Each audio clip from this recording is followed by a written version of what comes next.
Bienvenue sur le podcast de Pensée Liberté, le seul podcast qui va t'expliquer comment hacker ta vie pour atteindre ta liberté, présenté par moi-même, Fabien Deliancourt. Que tu sois salarié, entrepreneur, étudiant ou même mère au foyer, je vais te partager mon expérience afin de t'aider à atteindre tes objectifs et te permettre d'accéder à ta liberté. Car oui, j'estime qu'il n'y a pas qu'une seule forme de liberté, à chacun la sienne et j'espère sincèrement que ce podcast t'inspirera à atteindre la tienne. Bonjour à toi, penseur de liberté. Aujourd'hui, j'aimerais te parler de l'importance de savoir définir ses objectifs pour atteindre ta ou tes libertés. Parce que s'il est important que je te parle de l'intérêt de savoir oser agir ou de trouver l'idée du siècle, il est tout aussi important de savoir définir ses objectifs. Sinon, tu seras incapable de savoir mesurer ton avancement et savoir tout simplement si tu es dans la bonne voie pour atteindre là ou les libertés que tu vises. D'abord, parlons un peu de la liberté. Comme je l'ai toujours dit dans mon podcast, je ne considère pas qu'il y ait qu'une forme de liberté. Chacun a sa propre définition en fonction de ses propres besoins, de sa façon de penser ou de sa culture. La liberté la plus connue étant sans doute la liberté d'expression, mais elle est loin d'être la seule. Par exemple, il y a la liberté de choisir ton travail, autrement dit, de faire le travail que tu veux. Voire même la liberté de ne plus avoir de patron et d'être ton propre patron à ton compte, pour pouvoir faire ce que tu veux, comme tu veux. Mais il peut y avoir aussi la liberté de pouvoir s'habiller comme tu veux, d'aimer et te marier avec qui tu veux ou même de ne pas te marier, la liberté de choisir librement une religion ou de ne pas en choisir du tout. Je précise ces dernières libertés car si elles sont considérées comme acquises en France, je sais que je peux avoir des auditeurs qui doivent encore se battre pour pouvoir atteindre ces libertés. Il y a aussi des libertés plus légères, comme avoir la possibilité de manger ce que tu veux. Ce qui me parle car c'est une liberté que j'ai déjà réussi à atteindre en gardant l'objectif de courir 2 fois par semaine. Tout simplement parce que j'ai un métabolisme qui favorise la prise de poids et je préfère avoir pour objectif de me contraindre à courir 2 fois par semaine plutôt que de ne pas pouvoir manger ce que je veux. Voilà au moins une liberté que j'ai su m'offrir en tenant maintenant mon objectif depuis plus d'1 an. Mais c'est un objectif, voire même un combat, de tous les jours. Ton premier objectif va donc d'être tout simplement de trouver la liberté ou les libertés que tu souhaites obtenir. Ou autrement dit, de trouver ton ou tes buts de vie. Parce que si tu ne sais pas ce que tu vises dans la vie, comment veux-tu te donner des objectifs ? On est bien d'accord que je ne peux pas trouver à ta place ta ou tes libertés souhaitées. Il va peut-être falloir que tu te poses 5 minutes et que tu y réfléchisses un peu.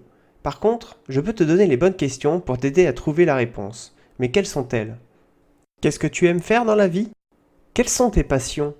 Qu'est-ce que tu aimerais faire mais que tu ne peux pas faire ? Si tu étais sûr de réussir tout ce que tu entreprends, que ferais-tu ? N'hésite pas à jouer le jeu et à mettre en pause le podcast si tu as le temps maintenant. Sinon, reviens écouter ces questions plus tard quand tu auras le temps d'y répondre. Allez, pour te laisser plus de temps pour y réfléchir, voyons mon cas. Aujourd'hui, j'ai 2 libertés en tête. Je dis aujourd'hui car le besoin d'atteindre une liberté va et vient en fonction de nos nouveaux besoins ou de si on a déjà réussi à atteindre les autres. Il y a d'abord la liberté financière. Beaucoup de personnes en parlent sur internet, chacun a un peu sa définition. Voici la mienne. Pour moi, la liberté financière est le fait de permettre à ma famille de garder un niveau de vie agréable même en perdant une source de revenus. Autrement dit, pour l'atteindre, il faudrait que j'aie suffisamment de compléments de revenus pour que même si je venais à perdre mon emploi, je sois toujours en mesure de garder le même train de vie. Et cette liberté, j'en suis encore loin, car mon salaire est le principal revenu de mon foyer. Mais j'y travaille, et c'est le plus important. Ma seconde liberté serait de pouvoir habiter dans la maison de mes rêves. Une belle maison avec un jardin et proche de la nature pour que je puisse faire mes footings en m'en prenant plein les yeux.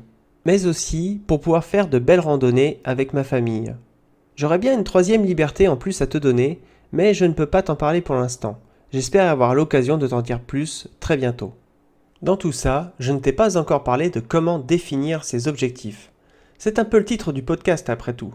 Eh bien, on y est, le moment est venu. Voyons comment définir ses objectifs.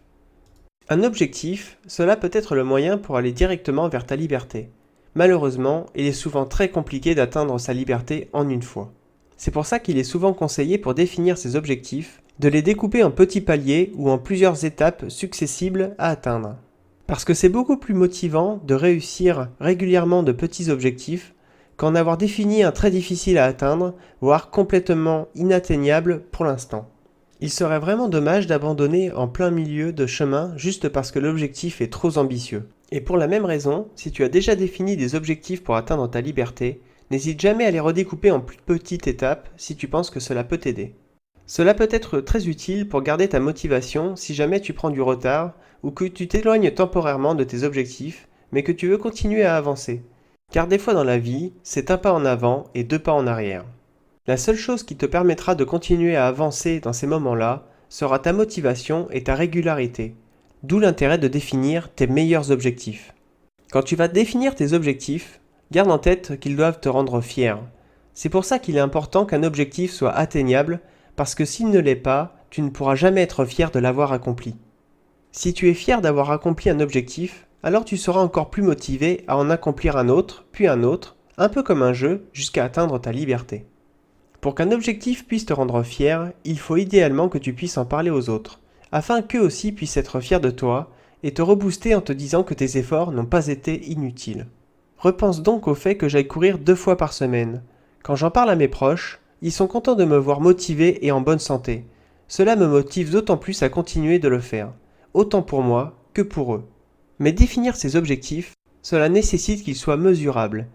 Et oui, si tu ne définis pas une mesure, un moyen de dire « j'ai atteint mon objectif », comment vas-tu faire pour savoir que c'est le cas?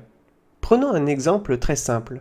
Si ta liberté est de maîtriser une nouvelle langue, il faut déjà que tu commences par définir qu'est-ce que serait vraiment pour toi maîtriser une langue. Car si tu ne sais pas où tu veux aller, tu ne pourras jamais définir ton arrivée. Est-ce qu'il faut que tu saches te débrouiller, tenir une conversation relativement bien, parler parfaitement la langue, ou peut-être juste de savoir lire cette langue car tu n'as pas besoin de la parler? Une fois que tu sais concrètement où tu veux aller, tu vas pouvoir définir tes objectifs. Comme je te l'ai dit précédemment, il vaut mieux idéalement découper en plusieurs étapes à franchir successivement.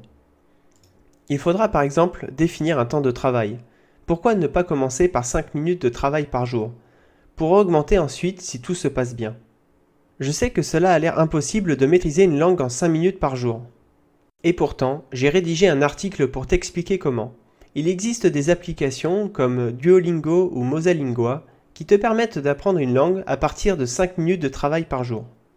Moi, par exemple, cela va faire 6 mois que je m'améliore en anglais à raison de 5 à 10 minutes d'anglais par jour, ce qui m'équivaut à minima à 15 heures de travail d'apprentissage. Pour moi, ce palier d'objectif me convient, mais imagine que tu aies besoin d'aller beaucoup plus loin que moi. Tu commences par 5 minutes d'anglais, puis 10, et si tout se passe très bien, tu pousses à 30 minutes d'exercice par jour.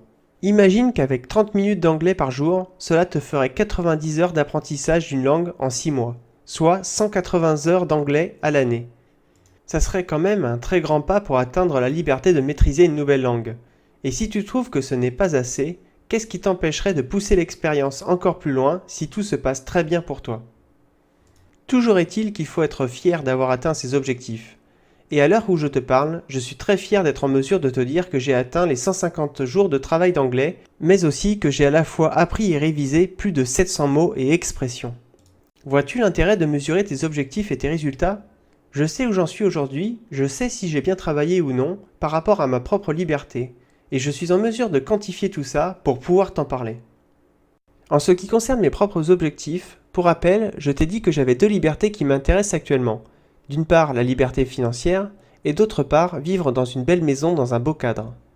Concernant la liberté financière, quand j'ai commencé, mon objectif global était de me trouver une activité à côté de mon travail. Je pensais que ça serait simple, je devais certainement être trop présomptueux. Comme c'était plus difficile que ce que je pensais, et que je souhaite garder ma motivation, j'ai revu mes objectifs à la baisse. Mon premier objectif est tout simplement de gagner mon premier euro. Pour moi, ça serait maintenant un très grand pas. Mais aussi, vu que c'est lié à mon activité de blogging et de podcasting, savoir que j'ai pu t'aider fait aussi partie de mes objectifs. Je m'étais aussi mis simplement l'objectif d'avoir un merci ou tout autre commentaire équivalent. Eh bien, j'ai eu ce premier merci la semaine dernière et je peux te dire que cela m'a mis chaud au cœur, car cela confirme que je ne fais pas tout ça pour rien. J'ai pu au moins aider une personne, ce qui est une grande avancée pour moi. Cela fait vraiment du bien au moral vu le temps que je te consacre. Concernant ma liberté de vivre dans une belle maison et un beau cadre, là aussi c'est compliqué mais je ne désespère pas. Je vis dans le sud de la France et l'immobilier c'est très cher, très très cher. Bon d'accord, le prix de l'immobilier n'atteint pas les sommets parisiens, mais quand je me dis que je suis loin d'être malheureux et que ma liberté est encore si loin, je ne peux pas m'empêcher d'avoir une pensée pour toutes les personnes encore plus démunies que moi, et donc potentiellement encore plus loin que moi de leurs propres objectifs. Mais bon, séchons notre petite larme car nous sommes ici pour parler d'objectifs. Et donc pour atteindre cette liberté, mon premier objectif a été de devenir propriétaire d'un appartement. Alors, c'est loin d'être mon appartement idéal. D'ailleurs, pour l'anecdote, ma compagne ne pensait même pas que nous l'achèterions. Pour elle, c'était plutôt une visite de politesse. Mais nous l'avons pris, et au lieu de payer un loyer mois après mois pour au final donner notre argent à un autre, nous remboursons notre banque mois après mois, nous permettant de devenir petit à petit les vrais propriétaires des lieux. Et le simple fait de rembourser notre emprunt est une série d'objectifs vers notre liberté. Car chaque mois de remboursement est une étape de franchie pour laquelle nous pouvons être fiers. Parce que cette acquisition intermédiaire nous permettra peut-être un jour de rebondir vers le cadre de vie que nous souhaitons vraiment. Voilà, je ne sais pas si mes propres objectifs auront su t'inspirer, mais j'espère vraiment qu'ils auront pu t'aider à trouver comment définir tes propres objectifs pour atteindre ta ou tes libertés. Sur ce, à très bientôt pour un prochain épisode. Cet épisode est maintenant terminé, merci de l'avoir écouté jusqu'au bout. Toutes les ressources citées se trouveront dans sa page sur le blog Pensée Liberté. Si cet épisode t'a inspiré, n'hésite pas à laisser un commentaire et à t'abonner au podcast sur ton application favorite ou directement sur le blog Pensée Liberté. À bientôt pour un prochain épisode.